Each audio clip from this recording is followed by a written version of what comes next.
Halo rekan-rekan semuanya, saya Alfianti Naftali, saya dari kelas AK 406, Program Studi Akuntansi Universitas Siber Asia. Pada kesempatan kali ini, saya akan mempresentasikan hasil analisis studi kasus ujian tengah semester mata kuliah e-commerce bisnis. Oke, jadi di sini saya akan membahas dua kasus. Terlebih dahulu, masuk ke kasus yang pertama, yaitu profil dan permasalahan usaha dagang Bahari.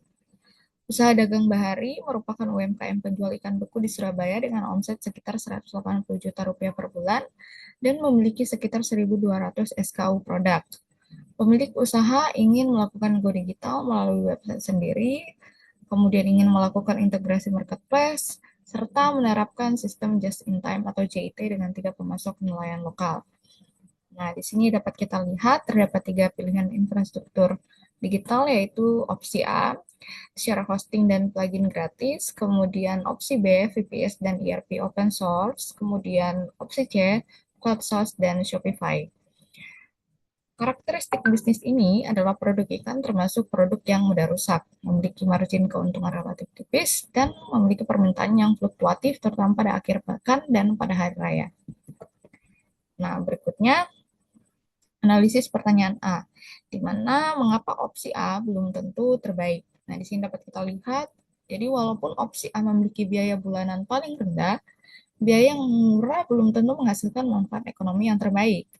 Dalam bisnis terdapat konsep opportunity cost dan stock out cost, mana opportunity cost adalah keuntungan yang hilang akibat suatu keputusan, misalnya ketika website mengalami gangguan sehingga pelanggan tidak dapat melakukan pembelian. Kemudian stock out cost terjadi ketika perusahaan kehabisan stok sehingga kehilangan peluang penjualan. Oleh karena itu, produk pada usaha dagang Bahari bersifat perishable atau mudah rusak dan permintaannya tidak stabil. Maka sistem yang kurang andal dapat menyebabkan kesalahan data stok dan hilangnya pelanggan. Jadi oleh karena itu, biaya murah pada opsi A belum tentu memberikan cost benefit yang terbaik pula bagi perusahaan. Nah, di sini mengapa opsi A belum tentu terbaik? Di sini dapat kita lihat perbandingan lengkap pada opsi A, opsi B, dan opsi C. Di mana pada kriteria biaya awal, opsi A rendah, opsi B sedang, dan opsi C tinggi. Pada skabilitas, opsi A rendah, opsi B tinggi, dan opsi C sangat tinggi. Kemudian pada integrasi marketplace, opsi A terbatas, opsi B baik, dan opsi C sangat baik. Kemudian maintenance, di mana opsi A mudah, opsi B kompleks, dan opsi C sangat mudah. Kemudian pada keamanan, opsi A rendah, opsi B sedang, opsi C tinggi, dan yang cocok untuk usaha dagang bahari, opsi A kurang, opsi B cukup, dan opsi C sangat cocok. Jadi walaupun biaya opsi pada walaupun biaya pada opsi C lebih tinggi, manfaat berupa stabilitas sistem, integrasi data real time, dan kemudahan pengelolaan inventory lebih sesuai dengan karakteristik produk ikan beku yang mudah rusak. Nah, baik. Masuk ke analisis value chain Porter. Nah, di sini dampak digitalisasi terhadap value chain. Jadi, menurut teori Porter, digitalisasi dapat meningkatkan efisiensi pada aktivitas primer dan aktivitas pendukung. Nah, pada aktivitas primer, di sini terdapat inbound logistik, di mana digitalisasi memungkinkan pencatatan pasokan ikan dari nelayan menjadi lebih cepat dan akurat. Kemudian operation, di mana integrasi data persediaan dan penjualan dapat membantu perusahaan mengelola stok dengan lebih baik. Kemudian inbound logistik, mana penerimaan ikan dari nelayan dan pencatatan stok otomatis. Kemudian pada operation, pengelolaan stok real time dan monitoring masa simpan produk. Kemudian outbound logistik, integrasi dengan jasa pengirim dan tracking pesanan pelanggan. Kemudian marketing dan sales, website dan marketplace memperluas pasar serta promosi digital yang lebih efektif.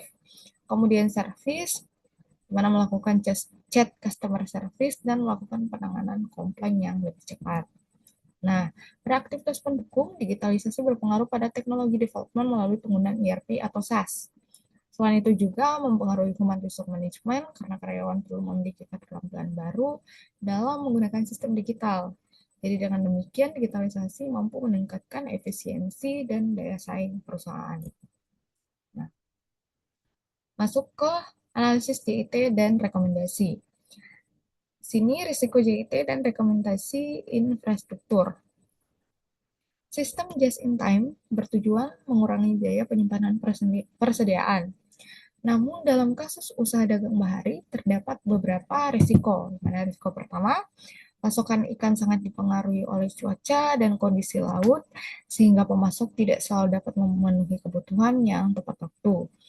Kemudian yang kedua, permintaan pelanggan bersifat fluktuatif sehingga risiko kehabisan stok cukup tinggi. Jadi jika terjadi stock out, maka pendapatan perusahaan menurun dan arus kas menjadi berkurang. Berdasarkan kondisi tersebut, saya merekomendasikan opsi C, yaitu Cloud SaaS dan Shopify, karena memiliki integrasi yang lebih stabil, memiliki data yang lebih real time, serta lebih siap mendukung pertumbuhan bisnis yang lebih jangka panjang. Namun, rekomendasi ini juga dapat menjadi kurang tepat apabila anggaran perusahaan sangat terbatas atau kemampuan digital karyawan masih relatif rendah. Nah, berikutnya masuk ke kasus yang kedua, di mana kasus mengenai profil serta permasalahan pada Lentera Niaga.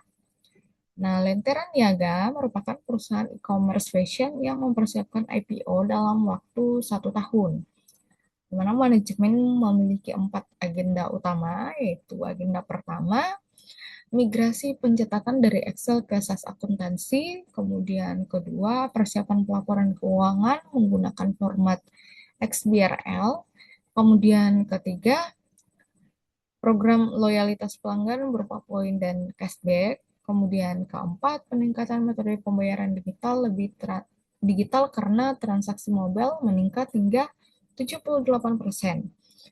Selain itu, perusahaan pernah juga mengalami fraud refund sebesar 240 juta pada tahun sebelumnya. Berikutnya, master data dan XBRL. Pentingnya kualitas data. Keluhan staf yang mengatakan form pelanggan baru diisi belakangan. Di sini itu menunjukkan adanya masalah pada kualitas master data. Jadi data yang tidak lengkap dan tidak akurat dapat menyebabkan kesalahan dalam proses bisnis maupun laporan keuangan. Dari perspektif audit, risiko yang muncul antara lain pada asersi eksisten, compliance, dan akurasi, dan selain itu juga perusahaan juga harus mempersiapkan pelaporan menggunakan XBRL. Jadi perlu dipahami bahwa XBRL bukan hanya format XML biasa, tetapi merupakan standar pelaporan yang memerlukan data berkualitas yang tinggi. Jika sumber data sudah salah, maka otomatis laporan yang dihasilkan juga akan salah. Oleh karena itu, data governance menjadi faktor yang sangat penting. Nah, masuk ke analisis customer lifetime value. Di sini kita melihat evaluasi pada program cashback, di mana manajemen beranggapan bahwa cashback 10% pasti menguntungkan karena dapat meningkatkan customer lifetime value atau CLV. Jadi menurut saya asumsi tersebut belum tentu benar, karena program cashback memang dapat meningkatkan jumlah transaksi, tetapi belum tentu meningkatkan loyalitas terhadap pelanggan. Misalnya, pelanggan bisa saja hanya berbelanja pada saat ada promo, dan pelanggan tersebut akan berhenti setelah promo tersebut berakhir. Nah, selain itu, cashback juga akan meningkatkan biaya pemasaran dan mengurangi margin keuntungan perusahaan. Karena itu, efektivitas program cashback harus diukur berdasarkan peningkatan pembelian berulang, profitabilitas pelanggan, dan dampaknya terhadap arus kas. Nah, berikutnya masuk ke pengendalian internal fraud.